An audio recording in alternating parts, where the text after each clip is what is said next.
So The Chosen Season 5 is almost done filming. They only have about a week left, about 5 days left of filming, and actually a lot of the people are starting to be done with their filming days. Most of the disciples and some different people that are kind of moving around within their scenes, they're all kind of gone. We're going to talk about that in our behind the scenes here as they're finalized with their final days of shooting. But this week was interesting to say the least. Dallas normally is pretty coy with how he posts certain things or how he kind of shows us certain things on the behind the scenes, right? When we talk about Instagram posts or wherever else he posts, this week particularly was very much, I think, a shot at those who are trying to sleuth out what's going on. So what our plan is we're going to look at all the behind the scenes, then we're going to theorize as to what they could be shooting, why they're so secretive. I think there's some very important reasons why this is. And so let's jump into the behind the scenes. Let's talk about what was going on this last week and kind of just jump into it here. So here we go. Has become the cornerstone. This is what the Lord has done. So this is a continuation of what we saw last week. Obviously, we're seeing the disciples here sitting at what I believe to be the Last Supper table. So if we look at the order here, this is pretty much exactly what we saw last week on the right side of the table, if you're looking at it from behind the table. So we have John on the far side of the table. Then we have Thaddeus, Nathaniel, Philip, Matthew, and Simon the Zealot. And so this is the order that we saw them last week. And then on the other side of the table, we have the other five apostles. And on the left side of Jesus is Judas. So that's how we kind of see them ordered for the Last Supper specifically. Here, they are actually singing a song from Psalm 118. We can see them actually saying this part right here for verse 22. The stone that the builders rejected has become the cornerstone. That is what the Lord has done, is what they sing. So they sing, has become the cornerstone. This is what the Lord has done. So we see this is the Lord's doing. It's the same thing that we see here, Psalm 118. And so they're kind of singing that portion. It's interesting because this is definitely like a messianic part of the psalm, right? From Psalm 118, talking about Jesus, the part that they have rejected, becomes the cornerstone. We know that Jesus is the cornerstone, right? And so it's an interesting portion here to think about. Why are they singing this? It's in connection to Exodus, and it's in connection to their Jewish heritage, but also clearly it's a talking about the future and a messianic song here about who Jesus actually is. And so it's quite interesting they sing this here. One critique I would have about this just musically is, we'll listen to it one more time, then I'll kind of explain. Has become the cornerstone. This is what the Lord has done. So this is I feel like a very Americanized version of how someone would sing during this. The Israelites obviously wouldn't be speaking English, but that aside, I think just the musicality of this is completely different than what we would have heard during the time of Jesus. If you ever heard Israeli hymns or the Psalms sung in an original Hebrew, the cadences and the chord structures and the keys even in which they sing and in which they worship are not like we see in the Western world today. This feels like at least maybe like 1,000 years plus later on, and probably from like England. This definitely feels like way different than how they would have sang it during their time. That is one small gripe that I have with this moment here. It's a little bit, how Dallas would say, anachronistic, meaning like you're taking your world and what you see as like older music and you're putting it in this world, where I do not think that's how it would sound in any way, shape, or form. But we'll move on from there. Just a small nitpick of this scene here. I am looking forward to the Last Supper in its entirety. There's a lot of things, of course, that we were not shown in the behind the scenes, just little snippets of it, but I'm really excited about the Last Supper episode, maybe. I think it might be even a whole episode, so it looks like some really, really cool stuff there. But this is just the last little piece of the Last Supper that we're seeing, and then we move forward from the Last Supper, and we kind of go from there. So let's keep on going in the behind the scenes. So here we had Dallas and, of course, his wife Amanda on set there, and it says on set with my favorite. So, of course, Dallas had a great day there. I believe it was her birthday or his birthday. Yeah, it was his birthday. Then we've got Matthew, again, counting out his Matthew days. So day 27 of Matthew days. He's got 3 more left. So only 30 days total for Matthew, and then he's done. And then here we got day 62. Prepare yourself because you're going to see a lot in this clip. So let's watch this.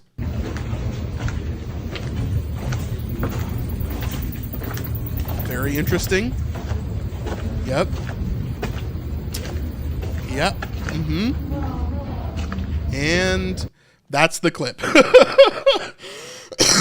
So, day 62, not very much. We get a look at a giant blue screen that is inside of a studio, okay? Now, we know that they have moved into a makeshift studio because they've kind of run out of room in some other locations in their big sound stages and different things like that. They've kind of made another building into a sound stage, and they are finishing up this week in there. And so we know that from the prayers, kind of from behind the scenes on the app, and some different things like that. But here we're seeing a massive blue screen here, which shows us a couple of different things, right? This could be being used for special effects, where they're going to overlay maybe the city of Jerusalem, or overlay something behind the cast, or outside the windows of a building, possibly, or just behind the set that they're working on. The thing that's very clear here is that Dallas, for sure, does not want us to see the set.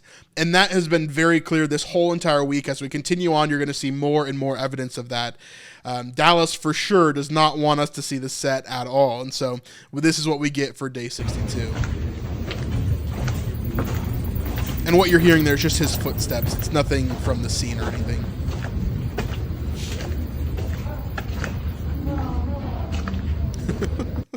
So that's day 62.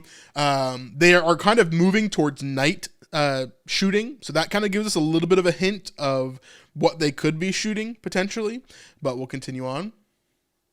We got Ryan Swanson on set. Of course, he is one of the writers of the show. Ryan, Tyler, and Dallas are the 3 writers.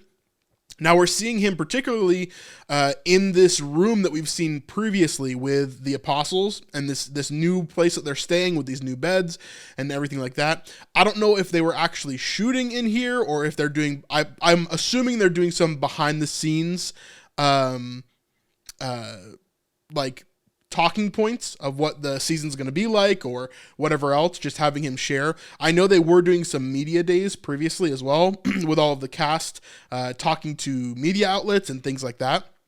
So Ryan, I think, is probably doing some of that interviewing and talking about the show, different things like that. I don't think they're actually shooting in this room this week, unless this is a previous picture from a few weeks ago, but I do think he was there this week, it seemed like. So who knows, but that's a little bit of a clue for us. Then we get this little clue from, you met her before, Danny, from one of the behind the scenes videos that they did on the app. And she's kind of the head of first team, essentially. And so here she is pouring out some sand from her shoe. So maybe that's a little bit of a hint. It could just be that she's walking around in the sand because there's a ton of sand around in the Texas set and all that kind of stuff. So it could just be that there's sand from that, her walking around and having to walk on the dirt roads and things like that. Very possible. Or it could mean that there's sand for some reason in the set, which is also a big possibility. And I'll tell you why in a second. I think there may be a connection there, but nothing too concrete. Then we get a little bit from Amber, who of course plays Tamar. Working with you has been the most fun. Such a privilege to work with this queen all week. And so we see her there. Then we see Dallas and his birthday. So he's got a big piece of cake or cheesecake or something there. Normally And then here's a message from Dallas on day 64. These days get kind of mixed up, so you won't actually see a day 63 from Dallas. Because they're working overnight at most of these points during the week, and so the days get kind of mixed up. You're going to see 2 day 64s and then a day 65 later on. So here's day 64. Post with day, whatever day we're filming. Today is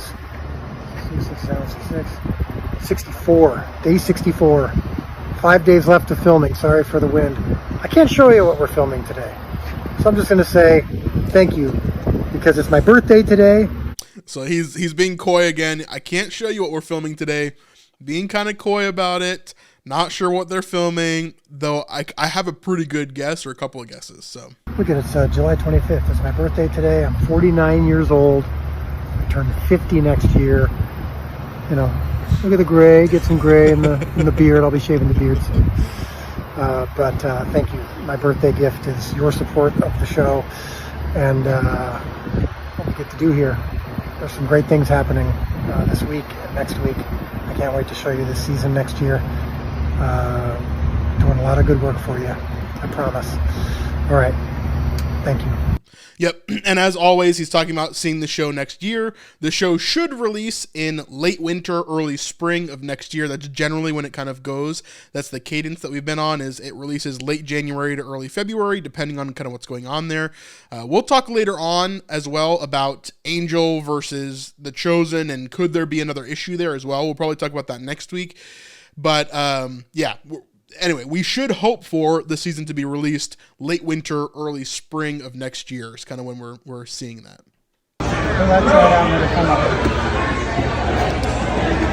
Another giant cheesecake for his birthday. He must really like cheesecake. I'm a fan. Now here's day 65. Watch out. You're going to be really impressed with this clip, so just hold on to your horses, okay? It's really, really impressive.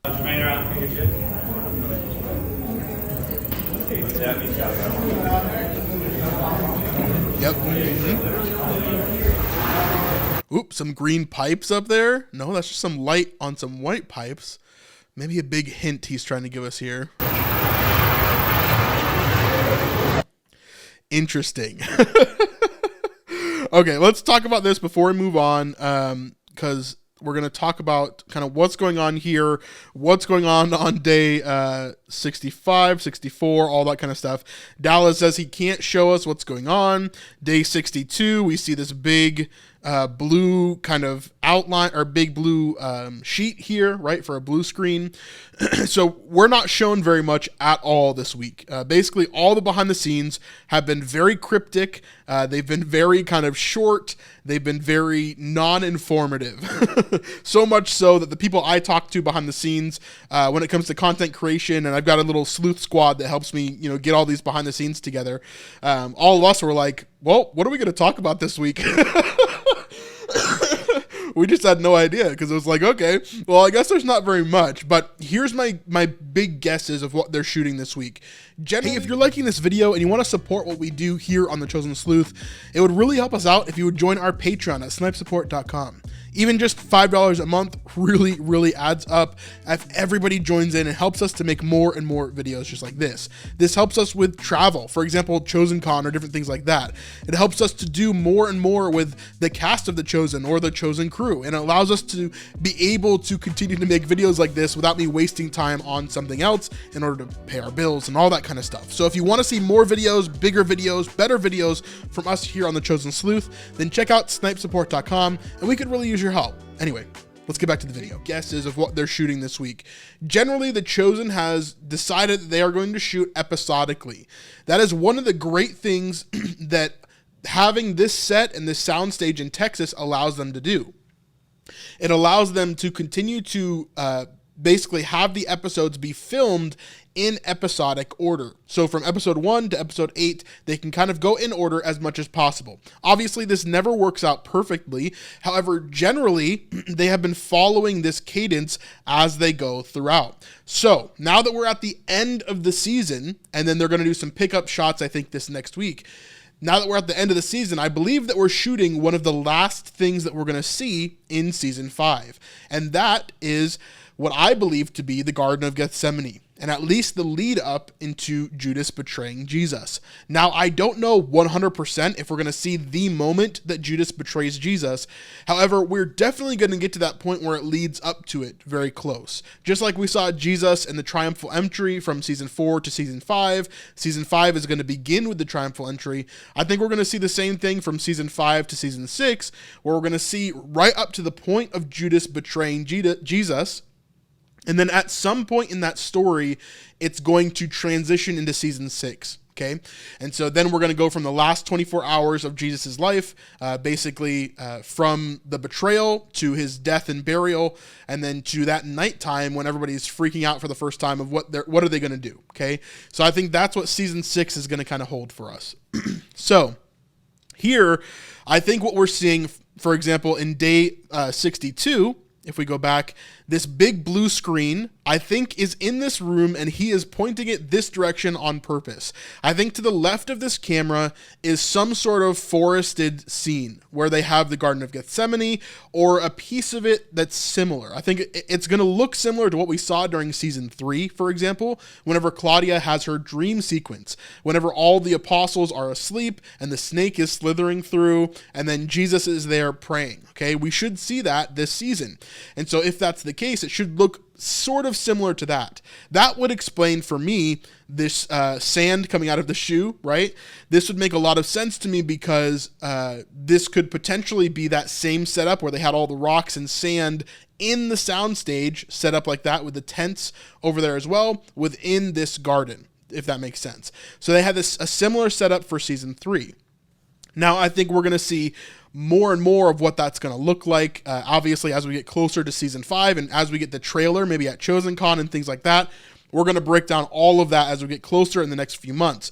Now, here as well, in 64, we know that they're doing overnight shooting. This isn't just because they need a night scene indoors, but they also need to do night scenes outdoors. Otherwise, they would just do it during the day and they would make the inside look like it was nighttime, okay? So they've definitely chosen to have overnight shooting for that reason. We also see this from Akis a little bit later on, and we'll have some more proof of that. I believe in Utah, we've already seen some of these outdoor shots, specifically the outdoor shot of them going from the Last Supper to the Garden of Gethsemane without Judas. We saw a scene where we saw Jesus and 11 apostles as they're traveling during nighttime by torchlight outside near Jerusalem. And so this could definitely be that as well, as they're shooting different pieces of that here in Texas now, finishing that up. So I really think that that's definitely something that could be happening here. Now, 65 here, as we look at the balloons that are in the air, what are these big balloons that are floating with lights in them? Well, these are big diffused lights that they use in order to light the scene, specifically for nighttime, because moonlight is so soft and diffused and a little bit darker, and so they're using these big lights like this in order to mimic that feeling. And so again, he's not showing us the set that is right beneath these lights. He's only showing us the lights themselves. And so we're seeing that here as he shows these big balloon lights here. So that's what I think is probably going on, is they're shooting the Garden of Gethsemane. They're shooting Judas's scenes kind of going into it, and everything else. I think that, I do think they're getting into that moment of betrayal. I don't know how far into that moment, but definitely that's what I think they're doing there. So interesting stuff. I do wish we had a little bit more behind the scenes to go off of, but it would be very, very cool to dive into that. Now, if we look at Mark chapter 14, we can see kind of where all this happens, okay? So Jesus is praying in Gethsemane. This is right after the supper, right? Jesus is foretelling Peter's denial, all that kind of stuff, right? And we see verse 32, and they went to a place called Gethsemane, and he said to his disciples, "Sit here while I pray." He took with them Peter and James and John and began to be greatly distressed and troubled, and he said to them, "My soul is very sorrowful, even to death. Remain here and watch." And going a little further, he fell to the ground and prayed that if it were possible, the hour might pass from him. And he said, "Abba, Father, all things are possible for you. Remove this cup from me, yet not what I will, but what you will." And he came and found them sleeping and said to Peter, "Simon, are you asleep? Could you not watch 1 hour? Watch and pray that you may not enter into temptation. The spirit indeed is willing, but the flesh is weak." And so that continues on. He prays again, they fall asleep. He prays again. He came a third time and said to them, "Are you still sleeping and taking your rest? It is enough. The hour has come. The Son of Man is betrayed into the hands of sinners. Rise, let us be going. See, my betrayer is at hand." So I'm thinking this may be where they end season 5, is right at this point when he says, "My betrayer is coming," and then Judas approaches. However, I would really love to see the actual betrayal when Judas kisses his cheek, and then the guards take him into custody, Peter attacking the guards, all that kind of stuff. I would love for season 6 to begin, not with that, but begin with a little bit more diminutive, like, what is going on here, not knowing what to expect as Jesus is now in custody. I think that'd be a lot more interesting. So, of course, Judas says, I'm going to kiss the man who I need you to take, seize him and lead him away under guard. And when he came, he went up to him at once and said, Rabbi, and he kissed him, and they laid hands on him and seized him. But one of those who stood by drew his sword and struck the servant of the high priest and cut off his ear. Of course, this is Peter that we're talking about here. In another gospel, it's clarified that this is Peter that does this. I think John is the one that clarifies it's Peter that does this. Have you come out against a robber with swords and clubs to capture me? Day after day I was with you in the temple teaching, and you did not seize me, but let the scriptures be fulfilled. And they left and fled. Now, Mark doesn't talk about this, but Jesus heals the guy that has his ear cut off. But that doesn't mention it here in Mark 14. So anyway, really, really interesting stuff here. As we come to that portion, I'm really excited for the possibilities of what is to come with all of that. So let's continue on and see what's going. So here, this is a little bit of a sneak peek and a little bit of a sleuthing moment from the team and from our audience. When we look at the prayer requests here from week 13, we see that if you go on the app, you can get these prayer requests every single week of what they're dealing with and what they're going through on set. This is just Chris and Jelaine kind of forwarding that. Now, if we look in this prayer request video, we actually see the character in the background that we thought about last week or 2 weeks ago. Was it last week? I think it was last week that we talked about last week, possibly being Mark, the gospel writer. And so if we continue on here, we see him in the background right there, and we can see a little bit closer. So that looks like a young man, the same one that we saw during multiple of the scenes last week during the Last Supper. Why would this character be in the Last Supper? This is filmed while they're shooting the Last Supper stuff. Yeah, I'm leaning towards it's Mark. I'm leaning towards that it's Mark, but we'll have to see. Obviously, I can't say 100% without a doubt, but I'm definitely leaning towards that for sure. All right, obviously, we've got some night shoots here from Mitch Hudson, showing us that they're having fun with laser pointers, all that kind of stuff. They are shooting in this house, which I believe is the same room for the Last Supper here. And then here we have day 65 with Dallas Jenkins, another outdoor scene. I think this is a pickup from a different portion of the season. I think they did it now because it only required one of the apostles instead of a bunch of them. Looks like Big James is the only kind of main character in this scene that we can see right now. So we see Big James over there. I don't really see anybody else, but we see Big James sitting at a table with a drink. Not 100% sure what that's about or what it could be. It could be just a random moment that they needed to shoot later, just because they didn't want to waste other people's time. By this point in the week, a lot of people have already left. For example, I believe Matthew is done. I believe Judas is done. I believe Amber, Tamar is done. And so let's kind of go through this. So we see here another shot during the nighttime when they're doing outdoor exterior shooting. We have a bunch of torch lights that are here as well. And we see the apostles dressed up in their cloaks kind of in the background there. Now, if I make this a bit bigger and you can kind of look at it here, you can see just a few of the apostles. We can't really tell if Judas is there, for example. That would give us a huge hint to seeing if this is right after the Last Supper, which I believe it to be, or some other time, some other moment there. Not 100% sure, but it is cool to see the torches and all the lighting that they're doing there as well. Around there, right there is okay. Thank you. Here again, we're setting up for some night shooting. This big light is again supposed to be kind of a nighttime feel. It's supposed to be kind of the moon shining down. Yep, I worked out the video. Not any massive things here that I can see that I could kind of pick out from here. But it looks like they're walking away from Jerusalem, seems like. Now, this is the last day of season 5 for Judas. He says specifically, I hope it was enough. This, I think, is a pretty cryptic message. From a sleuthing point of view, I hope it was enough. I think leans into that Judas has a really big part at the end of season 5. So I think that's leading towards the betrayal. I think they did film it. I really hope they did.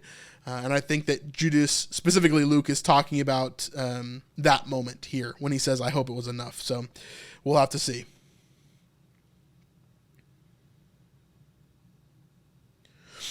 Now here's another moment. I believe this is the same scene we saw before with Abe, who plays Big James. So just a little bit of that behind the scenes. And then day 65, night exteriors. This is what we saw from Adam Drake just a second ago. This is Akis, who is the cinematographer for the show, as he kind of shows what's going on here. Now here is day 29 of Maddie Days. This is at 3:47 a.m. So the camera does not do him that much justice here. But yeah, early mornings, right? 3:47 a.m. This is a really early morning, and he has one more day after this. So it looks like Paris has maybe Monday, and then he's done, or maybe one other day this week, and then he's done. And then, yeah, that's going to be it. And then same thing for Amber here. She says, goodbye, Dallas. Thanks for all the Middle Eastern memories. Of course, this is her kind of getting out of this week as well, as she's finished shooting. And that is it. So that is our behind the scenes for this week. Pretty interesting stuff overall. I think that I think for sure we're leaning in the direction of, hey, they're shooting the Garden of Gethsemane. They're getting everything done for that. I wish we had some more BTS to talk about it and jump into it a bit more, but we don't, at least not for now. Now, I am expecting we'll do one more big week of BTS. Hopefully we get a little bit more in this last week of BTS, finishing up filming. Of course, we'll still follow along with all of the YouTube videos and everything like that. But we've got some interesting stuff coming up for the next few weeks, so stick around and please subscribe if you haven't already. Love to have you guys on the channel as we go through that. So yeah, we'll see you on the next one.